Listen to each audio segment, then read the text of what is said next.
Hospital এবং আমার এই লেটার দেখে নিশ্চয়ই আপনারা এতক্ষণে বুঝে গেছেন আজকে আমার হসপিটালে অ্যাপয়েন্টমেন্ট ছিল। সেটা হচ্ছে আমার হার্টের যে অ্যানজিওগ্রাম হয়েছিল লাস্ট ইয়ার 15 জুন, সেটার আজকে একটা ফলো আপ চেক আপ। তো সেটার জন্য আজকে আমি হসপিটালে আসছি। এখন বাজে নিয়ারলি 2 o'clock। আমার একটা টেস্ট হয়ে গিয়েছে, আর একটা টেস্ট হবে 2:30-তে। এর মধ্যে আমার একটু ব্রেক এই সময়ের মধ্যে আমার হসপিটাল থেকে প্রোভাইড করছে এই যে স্ন্যাক্স,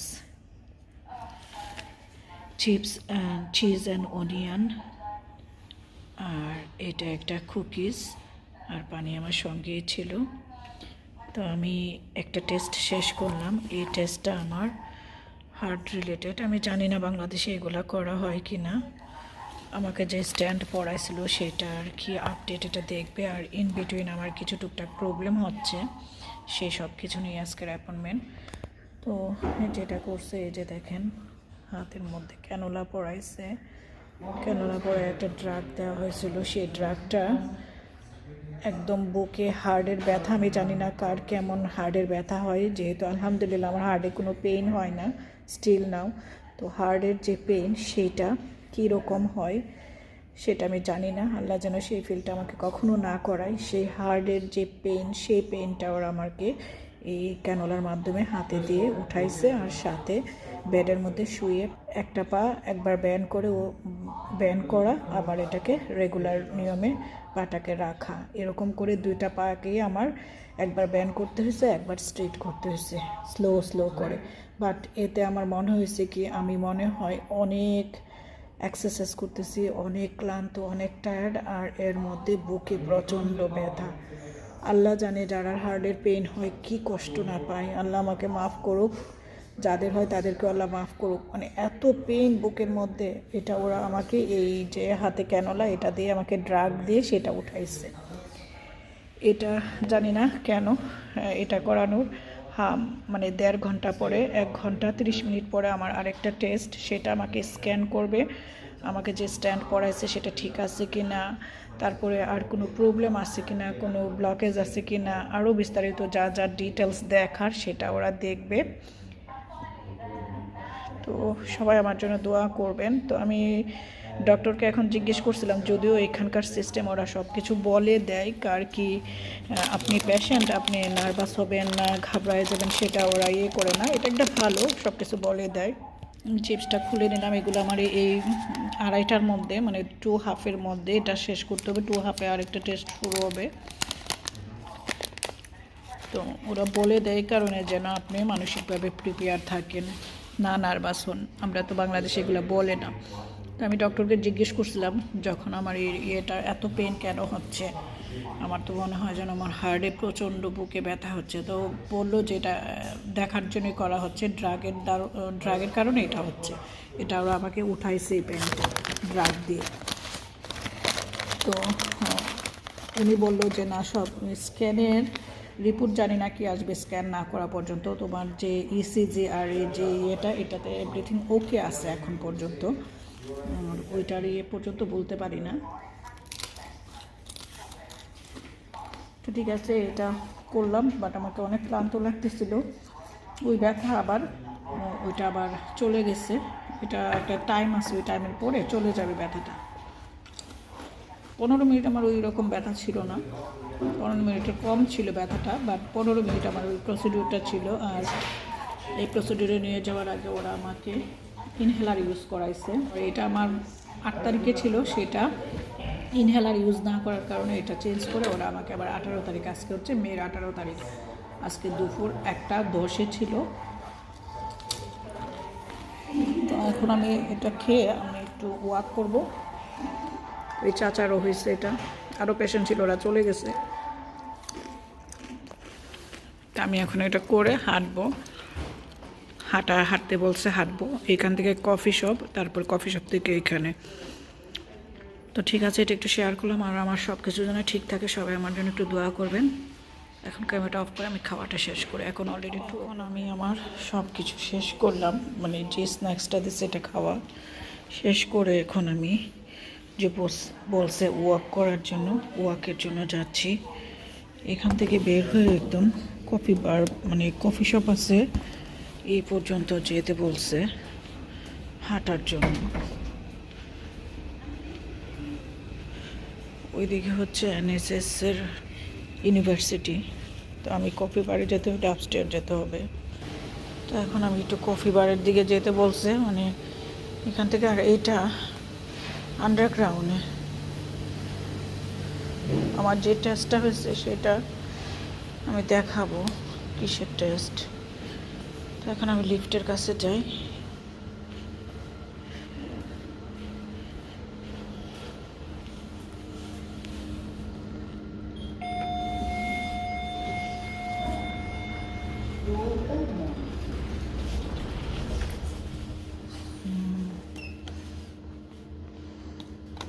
Doors closing.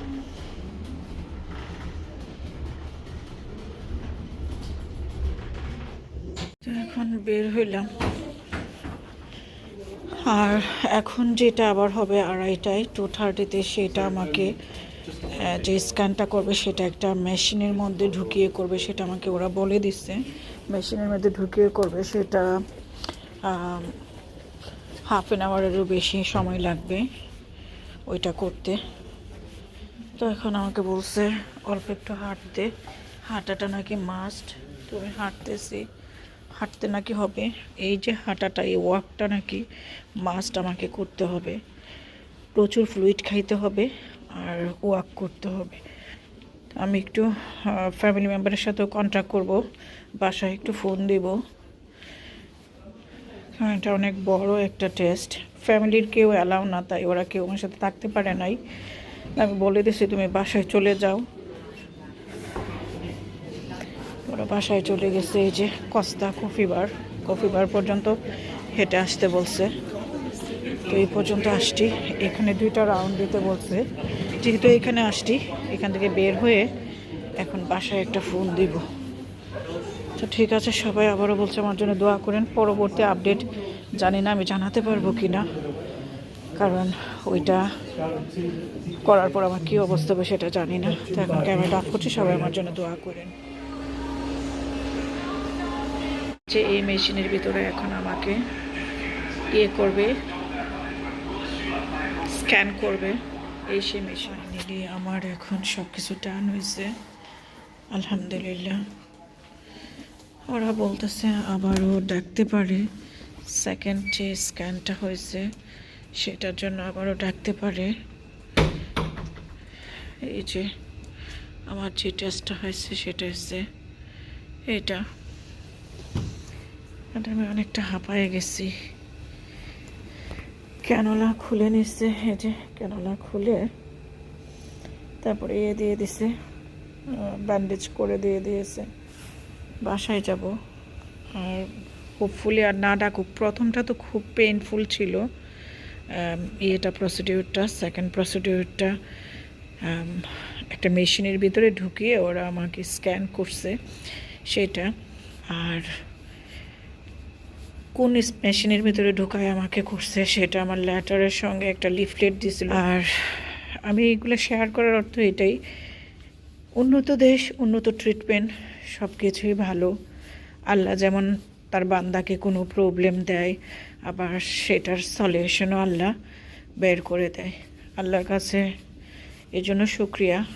আল্লাহর বান্দাকে অসুখ বিসুখ দিয়ে তার মন মাইন্ড পরীক্ষা করে, এবং সেটা আল্লাহ আমাকে দিছে, আলহামদুলিল্লাহ। আল্লাহ নিয়ামত দিছে। আমি এখন অসুখ বিসুখ মনে করি না, আমি এটাকে নিয়ামত মনে করি। আল্লাহ যেন আমার ততটুকুই দেয়। আল্লাহর এই নিয়ামত, অসুস্থতার নিয়ামত, যতটুকু আমি নিতে পারবো, এর থেকে বেশি যেন আমাকে না দেয়। যতটুকু আমি নিতে পারবো ততটুকুই যেন দেয়। তো ঠিক আছে। আর বাংলাদেশে কী ধরনের হয় আফটার অ্যানজিওগ্রাম, পরবর্তী ফলো আপটা বা কোনো প্রবলেম হইলে এই ধরনের স্ক্যান বা এই প্রসিডিউর করা হয় কি না, আমার ভিডিওটা যদি কেউ বাংলাদেশের দেখে থাকেন প্লিজ কমেন্ট করে আমাকে জানাবেন। আমি ভিডিওগুলো শেয়ার করি এই জন্যই, এখানকার ট্রিটমেন্ট নিয়ে। তো সবাই ভালো থাকবেন, আমার জন্য এবং আমার ফ্যামিলি মেম্বারের জন্য বেশি বেশি করে দোয়া করবেন। আল্লাহ হাফিজ।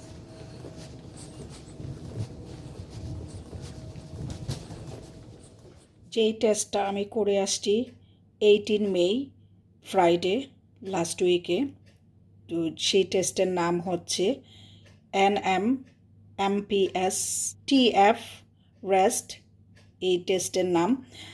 মানে সংক্ষেপে এটা দিয়ে রাখছে, ওইটাকে ওরা বলে ট্রেসিং কি টেস্ট যেন বলে সেটা। তো এইটা আবারও ওই যে ভিডিওতে বললাম আমি প্রথম দিন করে আসার পরে, এটা সেকেন্ড পার্ট যেটা স্ক্যান করা মেশিনের ভিতরে ঢুকিয়ে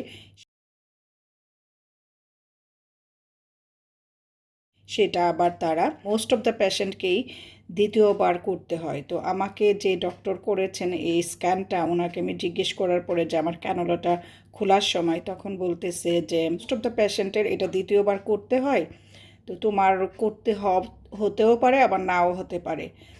যদি করতে হয় তাহলে তোমার বাসায় হোম অ্যাড্রেসে লেটার যাবে, appointment letter, otherwise anyone call দিবে তোমাকে হসপিটাল থেকে। তো সেইটাই হইল। তো মোস্ট অফ দ্য মধ্যে আমি একজন পড়ি, সেটা আমার আবার দ্বিতীয়বার লাগতেছে, বাট এটা কোনো পেইনফুল না, এটা কোনো কিছুই না। হাফ অ্যান আওয়ার ওই যে মেশিনটা আমি দেখালাম, যখন আমার দ্বিতীয় স্ক্যানটা হচ্ছিল, ওই মেশিনটার ভিতরে আমাকে থাকতে হবে। ওই মেশিনটা মানুষকে ঢুকানোর পর আমরা ঘরের শেড বলি না, ঘরের চাল বলি না, যেরকম থাকে ঘরের সেই মানে শেডটা সেরকম আর কি, চালের মতো, বাংলা ভাষায় যেটাকে বলে চাল, মানে চাল যেমন একটু হয়ে থাকে দুই দিক থেকে এসে, এরকম করে উপরে ফেলে মানে উপরে তুলে ওইটাকে ঘুরিয়ে ঘুরিয়ে বুকের উপরে স্ক্যান করা হয়।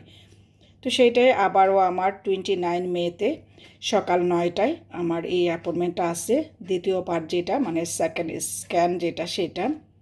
তো আবারও আমি সবার কাছে দোয়া চাচ্ছি, সবাই আমার জন্য দোয়া করবেন। আমার ওভারঅল রিপোর্ট যখন ডক্টর আমাকে ডাকবে 6 জুন আমার ডক্টর আছে, তো সব কিছু যেন আল্লাহ আমার সহায় থাকে। তো আজকের মতো ভিডিওটা এখানেই শেষ করছি, সবাই ভালো থাকবেন, আল্লাহ হাফিজ।